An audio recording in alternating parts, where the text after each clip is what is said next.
എല്ലാവർക്കും സ്വാഗതം. ഈ റിവ്യൂ ഇഷ്ടപ്പെടുകയാണെങ്കിൽ ഒന്ന് ലൈക്ക് ചെയ്തും ഹൈപ്പ് ചെയ്തും സപ്പോർട്ട് ചെയ്യണേ.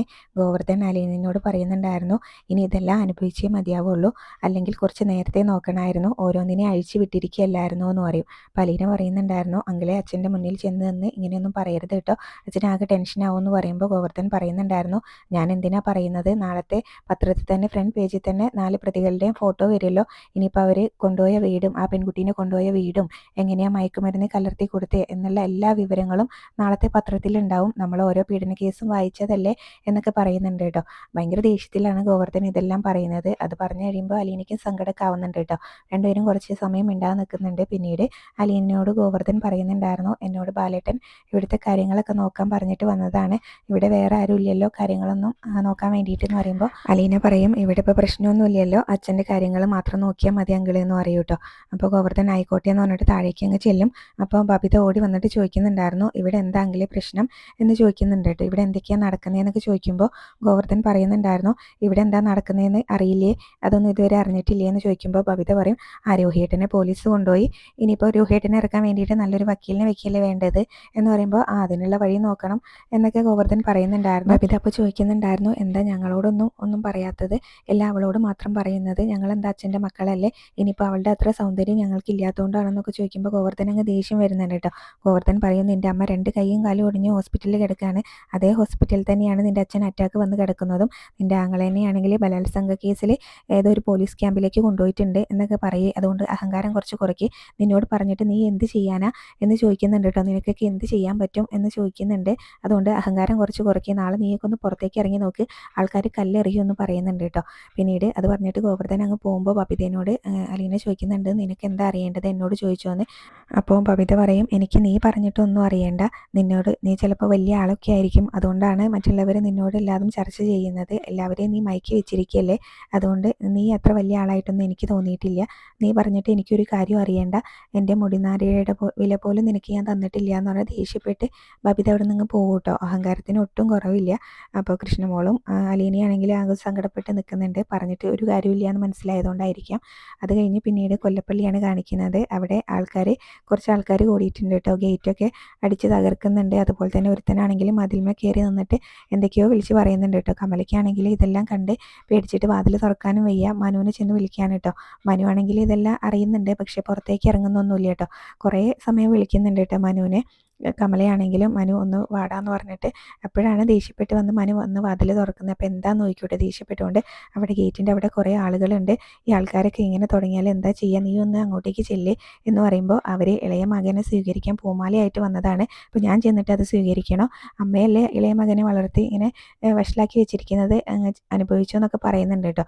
എന്തായാലും പിന്നീട് നീ എന്തെങ്കിലും ഒന്ന് ചെയ്യ്, പോലീസിനെ വിളിക്കുന്നൊക്കെ പറയുമ്പോൾ മനു ആണെങ്കിലും പിന്നെ ബാൽക്കണിയിൽ ചെന്ന് നിൽക്കുന്നുണ്ട് കേട്ടോ. കമലയിൽ നിൽക്കുന്നുണ്ട്, കമലിനോട് അവിടുന്ന് പോകാൻ പറയുന്നുണ്ട് കേട്ടോ മനു. അപ്പോഴാണ് പോലീസ് അതിലൂടെ പാസ് ചെയ്യുന്നത്, ആ CA ഒക്കെയാണ് കേട്ടോ.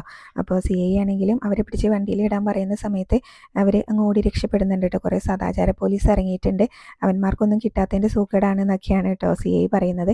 എന്തായാലും CAനൊക്കെ കാണുമ്പോൾ അവരവിടെ നിന്ന് അങ്ങ് പോവും, എല്ലാത്തിനെയും പിടിച്ച് വണ്ടിയിലിടാൻ പറയുമ്പോൾ അവരങ്ങ് ഓടി പോകുന്നുണ്ട് കേട്ടോ. പിന്നെ മനു താഴെ വന്ന് വെള്ളം കുടിക്കാനായിട്ട് തുടങ്ങുന്ന സമയത്ത് കമല ചോദിക്കുന്നുണ്ട്, അവന്മാരൊക്കെ പോയോ എന്ന്. പോയി എന്ന് പറയും കേട്ടോ. അപ്പം നീ ഹരിക്ക് വേണ്ടി എന്തെങ്കിലും ഒന്ന് ചെയ്യേ, അവനെ ഇറക്കണ്ടേ, അല്ലെങ്കിൽ അവനെ പോലീസ് തല്ലാതിരിക്കാൻ വേണ്ടിയിട്ട് കുറച്ച് പണമെങ്കിലും കൊണ്ട് കൊടുക്കുക എന്ന് പറയുമ്പോൾ അവന് കിട്ടാനുള്ളിടത്തോളം ഇപ്പം കിട്ടിയിട്ടുണ്ടാവും എന്നാണ് കേട്ടോ മനു പറയുന്നത്.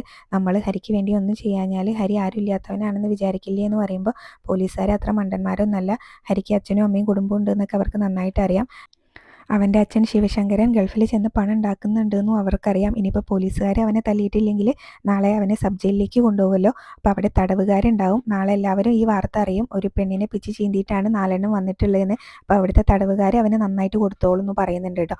അപ്പോൾ കമല ചോദിക്കുകയാണ്, മനു നീ എന്താ എന്നെ ഇങ്ങനെ പേടിപ്പിക്കുന്നത്, നീ എന്നെ സമാധാനിപ്പിക്കുകയല്ലേ ചെയ്യേണ്ടതെന്ന്. അപ്പോൾ മനു അറിയുന്നുണ്ടായിരുന്നു, അമ്മ ഇനി കുറച്ച് പേടിക്കണം, അമ്മയല്ലേ അവനെ ഇങ്ങനെ വളർത്തി വഷളാക്കി വെച്ചിരിക്കുന്നതെന്ന് ചോദിക്കും കേട്ടോ. അപ്പോൾ കമല ചോദിക്കുന്നത്, അവൻ മാത്രമല്ലല്ലോ രോഹി ഇല്ലേ എന്നാണ് കേട്ടോ.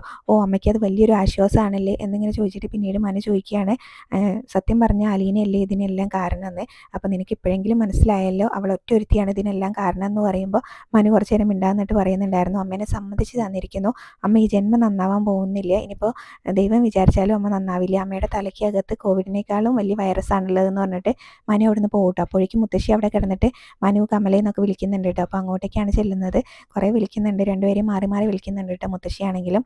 അപ്പോൾ മനു അങ്ങ് വരുന്ന സമയത്ത് എന്താടാ ഇവിടെ പുറത്ത് വലിയ ബഹളമൊക്കെ കേട്ടത്, ആരൊക്കെയോ മതിലിൻ്റെ ഗേറ്റിന് അവിടെ വന്ന് നിന്നിട്ട് തെറിയൊക്കെ വിളിച്ച് പറയുന്നത് കേട്ടു. എന്താ പ്രശ്നം, ഇവിടെ നടക്കുന്നൊന്നും ഞാൻ അറിയുന്നില്ലല്ലോ, കുറേ സമയമായി നിങ്ങളേക്ക് വിളിക്കുന്നു എന്നും അറിയൂ കേട്ടോ. അപ്പോൾ ആദ്യം മനു ചോദിക്കുന്നുണ്ട് മുത്തശ്ശിക്ക് എന്താ വേണ്ടത്, വിശക്കുന്നുണ്ടോ, കഴിക്കാൻ എന്തെങ്കിലും വേണോ എന്നൊക്കെ ആയിട്ട് ചോദിക്കുന്നത്. അപ്പോഴാണ് പറയുന്നത് മുത്തശ്ശി എനിക്കൊന്നും വേണ്ട, അവിടെ പുറത്ത് വലിയ ബഹളം കേട്ടു, എന്താ കാര്യമെന്ന്. അപ്പോൾ മനു പറയുന്നുണ്ടായിരുന്നു ഇനിയിപ്പോൾ ഞാനത് മുത്തശ്ശിനോട് പറയാതിരുന്നിട്ടും കാര്യമൊന്നുമില്ല, മുത്തശ്ശി എന്തായാലും നാളെ ഇതൊക്കെ അറിയും. അപ്പോഴേക്കും മുത്തശ്ശി ചോദിക്കുന്നുണ്ട് എന്താടാ മനു സംഭവിച്ചതെന്ന് കേട്ടോ. അപ്പോൾ ഹരി ഒരു പെൺകുട്ടീനെ സ്നേഹിച്ചിട്ടുണ്ടായിരുന്നു എന്ന് പറയുമ്പോൾ അവനെ സ്നേഹിക്കാനും പെൺകുട്ടിയൊന്ന് ചോദിക്കുന്നുണ്ട്. ഇപ്പോഴത്തെ പെൺകുട്ടികൾക്ക് സത്യസന്ധന്മാരെയൊന്നും വേണ്ടല്ലോ, കുറച്ച് ഉടായിപ്പും കലിപ്പൊക്കെ ഉള്ള ആൾക്കാരെയല്ലേ വേണ്ടത് എന്ന് പറയുന്നുണ്ട്.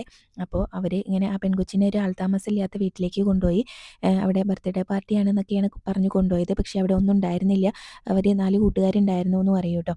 ഇപ്പോൾ ആ കൊച്ചാണെങ്കിൽ താലൂക്ക് ഹോസ്പിറ്റലിൽ അഡ്മിറ്റ് ആണെന്ന് പറയുന്നുണ്ട്. അപ്പോൾ മുത്തശ്ശിക്ക് കാര്യം മനസ്സിലായി. ഹരിനെ ഇന്ന് രാവിലെ പോലീസ് അറസ്റ്റ് ചെയ്തു. അവൻ്റെ കൂട്ടുകാരൻ നരേൻ വിളിച്ചിട്ട് അവൻ്റെ വീട്ടിലേക്ക് ചെന്നതാണ്. അവൻ വിളിച്ചിട്ട് ഹരിനോട് പറഞ്ഞു പെട്ടെന്ന് ഒന്ന് കാണണം, അങ്ങോട്ടേക്ക് ചെല്ലാൻ പറഞ്ഞു. പക്ഷേ അവനെക്കൊണ്ട് പോലീസ് വിളിപ്പിച്ചതായിരുന്നു എന്ന് പറയുമ്പോൾ അവൻ ചെയ്തത് ചതിയല്ലേ മോനെ എന്ന് പറയുമ്പോൾ, അപ്പോൾ ഹരിനെ പോലീസ് അറസ്റ്റ് ചെയ്യാണ്ടായിരുന്നോ എന്നിങ്ങനെ മനു ചോദിക്കൂ കേട്ടോ. അവൻ നമ്മുടെ കൊച്ചല്ലേ എന്നൊക്കെയാണ് അപ്പോഴും മുത്തശ്ശി പറയുന്നത്. അപ്പോൾ മനുവിന് അങ്ങ് ദേഷ്യം വരുന്നുണ്ട്. മുത്തശ്ശിയുടെ ന്യായം കൊള്ളാം. എന്നാൽ ഇനി മുത്തശ്ശി ഒന്നുകൂടെ കേട്ടോ, വൈജാൻറ്റിയുടെ മകൻ രോഹിണി പോലീസ് അറസ്റ്റ് ചെയ്തിട്ടുണ്ട് എന്ന് പറയൂട്ടോ. അപ്പോൾ അവനെയും കൊണ്ടുപോയോ, വൈജി ഇതൊക്കെ അറിഞ്ഞോ എന്ന് ചോദിക്കുമ്പോൾ മനു പറയുന്നുണ്ടായിരുന്നു അറിയാതെ പിന്നെ എന്ന് പറയൂട്ടോ. ഇപ്പോൾ മുത്തശ്ശി പറയുന്നുണ്ടായിരുന്നു ഇതൊക്കെ അറിഞ്ഞിട്ടുണ്ടെങ്കിൽ അവൾ എങ്ങനെ സഹിക്കുമാവോ എന്ന് പറയുമ്പോൾ ഇതൊക്കെ സഹിച്ചേ മതിയാവുള്ളൂ, ആങ്ങളമാരെയും ഭർത്താവിനെയും ധിക്കരിച്ച് ഇങ്ങനെ പോകുമ്പോൾ ഓർക്കണമായിരുന്നു, ഇനിയിപ്പോൾ ഇതൊക്കെ അനുഭവിച്ചേ മതിയാവുള്ളൂ, നമ്മൾ ചെയ്യുന്നതിൻ്റെ ഓരോന്നിൻ്റെ ഫലമായിട്ടാണ് പിന്നെ നമ്മൾ അനുഭവിക്കാൻ കിടക്കുന്നത്, വരും തലമുറ അനുഭവിക്കുന്നതും അതൊക്കെ തന്നെയാണ് എന്ന് പറയൂട്ടോ. അപ്പോൾ മുത്തശ്ശി പറയുന്നുണ്ടായിരുന്നു അതിന് അവൾ എന്നാ പഴിച്ചു, ബാലേന്ദ്രനല്ലേ ഒരുത്തിയുടെ കൂടെ പോയതും അവൻ്റെ കുഞ്ഞിനെ വീട്ടിൽ കൊണ്ടുവന്ന് താമസിപ്പിച്ചതും എന്നൊക്കെ പറയുമ്പോൾ മനുവിന് അങ്ങ് ദേഷ്യം വരുന്നുണ്ട്. അപ്പോൾ മനു ചോദിക്കുന്നുണ്ടായിരുന്നു മുത്തശ്ശിയുടെ മോളെ ഒന്ന് പഴിച്ചതല്ലേ എന്ന് ചോദിക്കൂ കേട്ടോ. അപ്പോൾ അത് കേൾക്കുമ്പോൾ മുത്തശ്ശി മിണ്ടാ ഇങ്ങനെ മനുവിൻ്റെ മുഖത്തേക്ക് ഇങ്ങനെ നോക്കി നിൽക്കും. പിന്നീട് മനു ആഗ്രയിലെ കാര്യങ്ങളും വൈജു ഒന്ന് പ്രസവിച്ച കാര്യങ്ങളും ആ കുഞ്ഞിനെ ഓർഫനേജിൽ കൊണ്ട് തള്ളിയതും പിന്നെ ആ കുഞ്ഞ് മരിച്ചു പോയി എന്ന് പറഞ്ഞ കാര്യങ്ങളും ഒക്കെ തന്നെ അങ്ങ് പറയുന്നുണ്ടായിരുന്നു കേട്ടോ. അപ്പോൾ നമ്മളിതൊക്കെ ചെയ്യുമ്പോൾ ഓർക്കണമായിരുന്നു ഇനിയിപ്പോൾ ഇതൊന്നും അനുഭവിക്കാതെ ഇവിടുന്ന് പോകാൻ പറ്റില്ല, നിങ്ങൾ ചെയ്തു വെക്കുന്ന ഓരോ കാര്യത്തിൻ്റെ ഇതൊക്കെയാണ് വരും തലമുറ അനുഭവിക്കാനിരിക്കുന്നത്, ഇനിയിപ്പോൾ ഇതൊക്കെ അനുഭവിച്ചേ മതിയാവുള്ളൂ എന്ന് മനു പറയുന്നുണ്ട് കേട്ടോ. അപ്പോൾ മുത്തശ്ശിയാണെങ്കിലും പറയുന്നുണ്ടായിരുന്നു എനിക്കിതൊന്നും കാണണ്ടായിരുന്നു, കേൾക്കണ്ടായിരുന്നു, അങ്ങ് മരിച്ചാൽ മതിയായിരുന്നു എന്നൊക്കെ പറഞ്ഞുകൊണ്ട് അവിടെ ഇരിക്കുന്നുണ്ട് കേട്ടോ. മനു ആണെങ്കിലും ഇതെല്ലാം പറഞ്ഞിട്ട് അവിടെ നിന്ന് അങ്ങ് പോവും. മുത്തശ്ശിയാണെങ്കിലും കരഞ്ഞ് സങ്കടപ്പെട്ട് അവിടെ ഇരിക്കുകയും ചെയ്യുന്നുണ്ട്. അപ്പോൾ ഇത്രയൊക്കെയാണ് ഇന്നത്തെ എപ്പിസോഡിൽ കാണിച്ചിട്ടുണ്ടായിരുന്നത്. പ്രമോ കാണിക്കുന്നുണ്ടായിരുന്നു ഹരീനെയും കൊണ്ട് പോലീസ് കൊല്ലപ്പള്ളി വീട്ടിലേക്ക് വന്നിട്ടുണ്ട് കേട്ടോ. കമലയുടെ മുന്നിൽ ഹരീനെ നിർത്തിയിട്ട് തന്നെ CI പറയുന്നുണ്ടായിരുന്നു ഇവൻ്റെ സകല ചരിത്രവും ഇവനെ കൊണ്ട് തന്നെ ഞങ്ങൾ പറയിപ്പിച്ചിട്ടുണ്ട്, ഇവൻ കുടിച്ച മുലപ്പാല് വരെ ഞങ്ങൾ ഇവനെ കൊണ്ട് ചാർത്തിപ്പിച്ചിട്ടുണ്ട് എന്ന് പറയുന്നുണ്ട് കേട്ടോ. അപ്പോൾ ഇത്രയൊക്കെയാണ് പ്രമോയിൽ കാണിച്ചിട്ടുണ്ടായിരുന്നത്. റിവ്യൂ ഇഷ്ടപ്പെട്ടെങ്കിൽ ചാനൽ ഒന്ന് സബ്സ്ക്രൈബ് ചെയ്ത് സപ്പോർട്ട് ചെയ്യണേ. താങ്ക്